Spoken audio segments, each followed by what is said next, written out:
আসসালামু আলাইকুম রহমতুল্লাহি ওয়া বারাকাতুহু। প্রিয় দর্শক শ্রোতা, যে যেখানে বসে আজকের এই সুন্দর আয়োজন দেখছেন, সবাইকে মোবারকবাদ জানিয়ে শুরু করছি পবিত্র ওমরাহ এবং হজের বিধিবিধান নিয়ে আমাদের নিয়মিত আয়োজন, বিশেষ আয়োজন বাইতুল্লাহর পথে।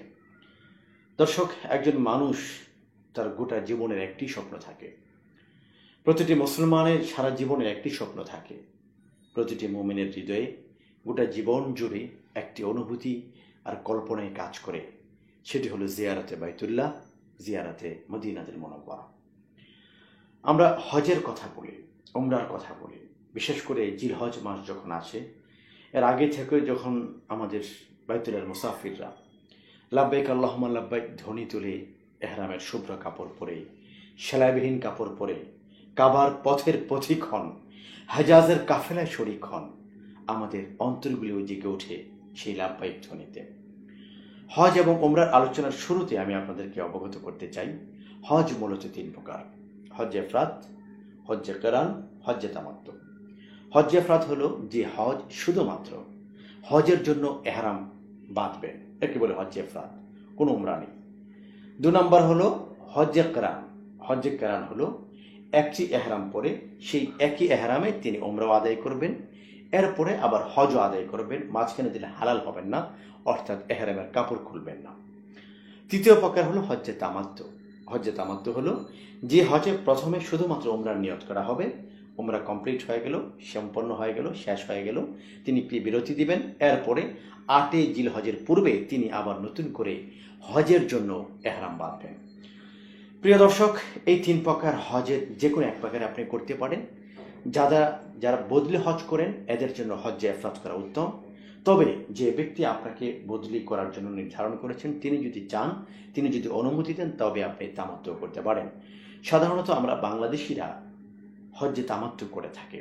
হজ্জে তামাত্তু হলো প্রথমে আপনি উমরার নিয়তে সফর করলেন, উমরা শেষ হয়ে গেল, আপনি এবার 8 জিলহজের আগ পর্যন্ত মক্কা অবস্থান করছেন, মদিনাও যেতে পারেন। 8 জিলহজের আগে আপনি নতুন করে হজের জন্য এহরাম বাঁধলেন। হজের এহরাম বাঁধব কি করে? এহরাম কাকে বলে? খুব সহজে বলিনি। উমরা হজ্জে তামাত্তু নিয়ে যদি আমরা কথা বলি, হজ্জে তামাত্তুর প্রথম অংশ হলো উমরা। উমরার 2টি ফরজ, 2টি ওয়াজিব। ফরজ হলো এহরাম বাঁধা, অর্থাৎ নিয়তের সঙ্গে এহরাম বাঁধা। আরেকটি ফরজ হলো কাবা ঘর তাওয়াফ করা তথা আল্লাহর ঘর প্রদক্ষিণ করা। উমরার 2টো ওয়াজিব, একটি ওয়াজিব হলো সাফা মরোর মাঝে সাই করা, আর 2 নম্বর হলো মাথা হলক করা, মাথা মুন্ডন করা, অথবা মাথা নেড়া করা, অথবা চুল কাটা, যে কোনো একটি আপনি করতে পারেন। তবে এই ক্ষেত্রে সুন্নাহ হলো আল্লাহ রাসূল সাল্লাল্লাহু আলাইহি ওয়াসাল্লামের কাছ থেকে সবচেয়ে বেশি তিনি যেটি পছন্দ করতেন সেটা হলো মাথা হলক করে ফেলা, সকল চুল কেটে ফেলা। তো এই এহরাম আমরা কিভাবে বাঁধবো, শুরুতে এটি নিয়ে আমরা আলোচনা করব। এহরাম অনেকে আমরা পড়ি, কিন্তু এহরাম বাঁধি না। সহজ করে বলছি, কেবলই মাত্র 2 টুকরো সাদা কাপড় পরার নাম এহরাম বাঁধা নয়। এটি আপনি এহরামের কাপড় পরলেন। মূল বিষয় হলো এহরামের কাপড় পরে আপনাকে উমরার নিয়ত করে তালবিয়া পড়তে হবে। পবিত্র হয়ে ওযু করেন, গোসল করেন, যেভাবে আপনি পবিত্র হতে চান।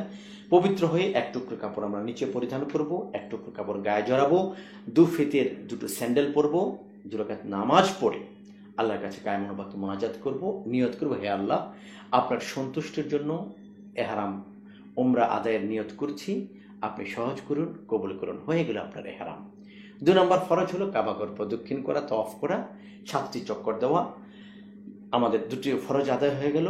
আর 2টি ওয়াজিবের একটি হলো সাফা মারোয়ার মাঝে সাই করা এবং মাথার চুল হলক করা। এই 4টি কাজ যখন হয়ে গেল, আপনার উমরা কমপ্লিট হয়ে গেল। প্রিয় দর্শক, আজ এই পর্যন্তই। আগামী পর্বে আমরা আলোচনা করব কিভাবে এহরাম বাঁধবো, এর উপর একটি প্র্যাকটিক্যাল বিষয় নিয়ে।